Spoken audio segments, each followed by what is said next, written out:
අද අපි බලමු පහසුවෙන් රසවත් ෆෘට් සැලඩ් එකක් හදාගන්නේ කොහොමද කියලා. මම දැන් කෙසෙල් වල ලෙලි අයින් කරලා කුඩා කොටස් වලට කපා ගන්නවා. දැන් මේ කපාගත්ත කෙසෙල් කැබලි ටික ෆෘට් සැලඩ් හදන භාජනයට දාගමු. මම දැන් ජම්බෝ ටික කුඩා කොටස් වලට කපා ගන්නවා. දැන් මේ කපාගත්ත ජම්බෝ කැබලි ටික ෆෘට් සැලඩ් හදන භාජනයට දාගමු. මම දැන් අඹ වල පොතු අයින් කරලා කුඩා කොටස් වලට කපා ගන්නවා. දැන් මේ කපාගත්ත අඹ කැබලි ටික ෆෘට් සැලඩ් හදන භාජනයට දාගමු. මම දැන් අන්නාසි වල පොතු අයින් කරලා කුඩා කොටස් වලට කපා ගන්නවා. දැන් මේ කපාගත්ත අන්නාසි කැබලි ටික ෆෘට් සැලඩ් හදන භාජනයට දාගමු.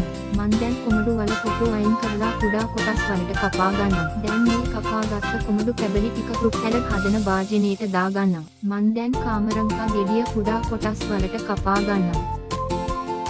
දැන් මේ පළතුරු ටික කලවම් කරගමු.